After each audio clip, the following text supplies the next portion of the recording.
What's good, everybody? Thank you guys for tuning in to a new episode of Tune Check Podcast. And as always, I'm your host, Chris. Hope you guys all enjoyed your holiday. Hope you guys all are having a great, start to the new year.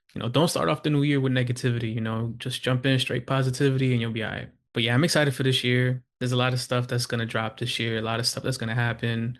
I'm excited to see who else goes on tour. There's one artist that I'm definitely going to go see in February, which is Miguel. I do want to attend more shows this year as well. But before we jump into this episode any further, like always, subscribe, like this video, comment, let me know what y'all think. Follow me on Instagram, on TikTok. It only takes a second to follow, only takes a second to subscribe. I also did release my top 10 R&B projects list and my top 10 hip hop projects list. Go check those out. Let me know what you think. Let me know what your favorite project of the year was for last year. But a lot of stuff happened within the past couple weeks, towards the end of the year. So, I know you all heard about the Ebro in the Morning show getting, canceled. The whole cast pretty much got let go. The whole cast pretty much got let go. They're possibly being replaced. I've seen posts and stuff on, Instagram, social media, on the internet and stuff, saying that they might have like a set of three new hosts. Not really too sure how accurate that is. I think I seen one where they said Funkmaster Flex is gonna replace Ebro. And it's crazy because that show's been around for years, and for it to just get canceled like that is crazy. Then from there, Young Thug and Mariah the Scientists are getting married, which is random to me, like I didn't really think they were together, but it is what it is. Some other stuff with some rappers, some Rod Wave news. There's some stuff with Kendrick about his tour, then Drake and getting sued again from I think Steak or something. And then now there's like a Netflix deal going around for Joe and Jada and The Breakfast Club, so they're gonna air all those episodes on there. I think that's a really smart move because I watch those shows, on YouTube all the time.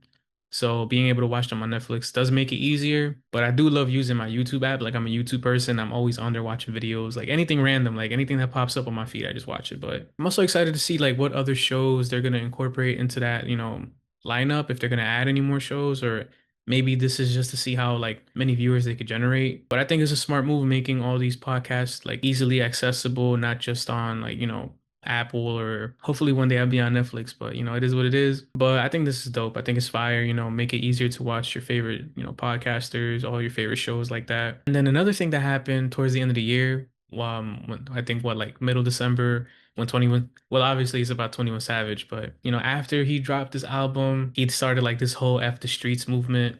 I thought it was pretty dope, honestly. The album was alright, like I know he said, yo, if you don't get it now, you'll get it later or something, but I've been listening to it since then, just making sure like this is how I feel about it, and it's really not that crazy. I think one of the most popular songs is the one with Drake on it. I thought that feature was kind of trash, low key, but I mean, it went number one on Apple Music, I think, or something. I didn't think that was it. I'm not really too sure, but maybe it's just me. I don't know. But the album, to me, it wasn't really that great. I didn't think it was better than American Dream. I don't know. It wasn't hitting like it was supposed to. After I ran through it a couple times, I just never went back to it. I don't think I am gonna go back to it. There was this one song that I was really enjoying where he paid tribute to all the rappers that passed away. Obviously, Lotto was a feature on there. I thought her feature was fire, but I mean, I figured since they're finally open about them dating, Metro Boomin produced a couple tracks for him, which was dope. But I don't know, it just didn't hit how it was supposed to. I didn't really enjoy it like I thought I was gonna enjoy it. But after the album came out, he did an interview with Banks where he pretty much let everybody know that he told Drake not to engage Kendrick Lamar in a rap battle.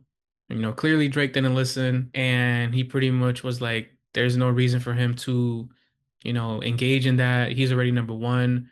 Once you hit number one, there's nothing else after that. But he kind of broke it down and it made sense. And then I was like, damn, so he did tell him, but he said that Drake felt like this is just something that he had to do. He had to prove himself. He also mentioned that Drake and Metro seem to have patched up their issues, stating that Drake apologized to Metro Boomin multiple times about everything that was going on. 21 Savage then also made amends with Future and Honeycomb Brazy and a couple other artists. He even got Offset and Quavo to like FaceTime each other. Now they're on good terms, I believe, and they said a new Migos album is on the way. But as I mentioned earlier, he did start this whole F the Streets movement. There were a few rappers that, started saying the same thing. It's from Young Thug, G Herbo, Wife and Lucci, Pooh Shiesty, Offset, Meek Mill, Big 30, D1, Rollo, Duty Low, and then a couple more. I think that's fire. I feel like as a rapper who grew up, in that situation, definitely is good for you to speak out and make sure like people understand like how terrible that is and like talk about your experiences and your trauma, and let everybody else know that this isn't the way, you guys have the opportunity to do so much better. There are some rappers who aren't really enjoying that, who didn't really, see what they were talking about, who were having issues with it, from Blueface saying that he loves the streets, that he's not gonna dab no other person up who talks about the streets, that, said F the streets now. 6ix9ine, I feel like he's just doing anything just to stay relevant at this point. Honestly, I don't really care about what he got to say. Fabio Foreign, then you got Boosie as well, who pretty much gave his thoughts on it. After that, 21 Savage did explain what he meant, a few days after he started seeing people, support him and then other people go against him. So he went on IG Live and pretty much said, we got to save the streets. People been through too much. And I think this is a great idea, like I said, to bring more awareness on trauma that a lot of rappers talk about in their music, a lot of things that they grew up, surrounded by, things that they experience, because the streets is definitely not a place people should continue being in, especially if it's like super traumatic and just a terrible environment. And it is really hard to get out of because not everybody has the same opportunities that others have, and a lot of people don't understand that and see that. And I like how 21 Savage is pretty much making bringing more awareness to this, like I said, and just getting people to understand like, hey, like, we got to do this, we got to do this. 21 Savage is pretty much like trying to be Superman at the end of the year, and I think that's dope. I honestly think it's dope hearing him, say all of this, talk about all of that, considering the music that he makes and like what he used to rap about when he first was coming up, all of his Slaughter Gang mixtapes and stuff like that. I think that's fire. I like how he pretty much did like a whole like 360 on that and, pretty much looked at himself and just realized like, yeah, we got to talk about this more. We got to let this be known. I think that's dope. And I think he's the perfect messenger for that, honestly. But now let's just get back to the music.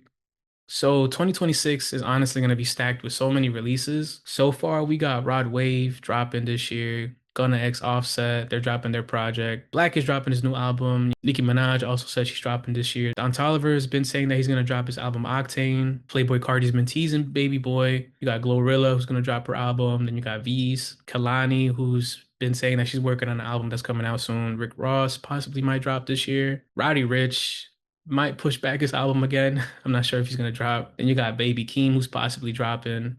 Child with Wolves, I'm definitely anticipating that. LMA, she's dropping a new album. Then you got Drake, obviously Iceman. Lil Uzi Vert's been dropping music, so I feel like he might have something coming out soon. Steve Lacy's dropping a new album. Future's been teasing music, and I think he might drop this year. He's dropping also. Young Thug's been previewing new music. Victoria Monet is dropping a 90s inspired R&B album. Then you got Ari Lennox dropping in a couple weeks. So I'm really excited about this year. I think this year could possibly be as good as 2025. Even as of right now, we got like a couple albums dropping in January. We got what? French Montana and Max B. Ari Lennox is dropping, like I said. Then we got ASAP Rocky dropping soon. So those are the ones that I'm looking out for, honestly. And I think is going to be so fire. I think this year could really be a solid year for music again. There might be some albums that I'm missing that I probably didn't mention, but just looking at like the roster for right now, I think it's going to be fire. I think this year is going to be really good. Like I said, I saw something that said 2016 was 10 years ago, and we had all these amazing drops. And 2016 was a great year for music. And, 10 years later, we're in 2026. So hopefully like that could be like a part two or something. But I don't know. But I'm really excited for everything that's coming out. And as I mentioned earlier, ASAP Rocky is finally dropping his album, Don't Be Dumb. And I couldn't be happier. I've been waiting for this album to drop, bro. Every time he pushed it back, I was so mad. I was expecting this to drop in August, and then he pushed it back. But I mean, he did have like I believe his court case around there around that time, I think. He's growing his family and he's doing all these other things for for fashion and stuff. So I get it. But I've been waiting for this album to drop. So I'm happy that it's finally here, 2 weeks away. So it's dropping on January 16th, 2026, which is National Nothing Day. He put up CDs and vinyls for pre-order. This man has so many alternate cover arts for this album. He even has a built collab with like six more covers. And honestly, all the alternate covers look pretty fire. He did release like signed vinyls, and they're all like reselling for crazy on eBay for some reason. I definitely pre-ordered one. I pre-ordered the Rough Trade exclusive, so it's like the blue and the white LP. So I'm excited for that. I'm waiting for that to come in. And then on the page for his Built collab, where he has like the Built exclusive vinyls and stuff, you also see like the description of the album. So we're pretty much gonna get like some jazz, hip hop, metal, indie, and R&B on this. We're gonna get a mix of a lot of genres. And I'm not really too surprised because A$AP Rocky, he's always been one of those artists that experiments with like a lot of sounds. You know, I feel like that's one of the reasons why he's so big. And he's always had a very unique sound. So I think this is dope. You know, his first single just dropped too. So I'm excited for that. But I'm happy that, you know, he's playing with all of these genres because like a lot of music nowadays sounds the same. There's like everybody's rapping over a trap beat. Everybody makes the same song, and it's just kind of annoying. There really isn't that much substance. This is an album that we definitely need, and this is an artist that we definitely need to drop because, you know, A$AP Rocky is one of the GOATs, in my opinion. I'm not too sure who's going to be featured on this album. I mean, I've heard like and seen some stuff, but I know Playboy is going to be featured on it because, you know, he responded to a fan saying, yeah, he's going to be on the album. But other than that, I'm not really too sure or know. We're obviously going to find out like, you know, next week when it drops on the 16th, but I'm super excited for this. I just want to get my vinyl in the mail, open it up. It's going to be so fire. I love vinyls, bro. But with that being said, that's about it for this episode. This one's a short one too. You know, I just wanted to give some updates and talk about the music coming out. But I'm gonna definitely have a review for A$AP Rocky. I'm gonna definitely do a review for French Montana and Max B, Coke Wave 3.5. That album's gonna be crazy. Definitely do Ari Lennox and anything else that comes out. But I hope you guys enjoyed this episode. You know, let me know what you guys think. Comment, like my video, subscribe to my channel, like I said before. You know, follow me on TikTok and on Instagram. It only takes a couple seconds to subscribe and follow. Let me know what you guys think. Give me some feedback. And I appreciate, you know, all of my viewers from last year and all of the viewers that I'm going to get this year. Thank you guys for all watching it. I hope you guys all have a great week ahead. Hope you guys all have a great weekend ahead. And I'll catch y'all next time. Peace.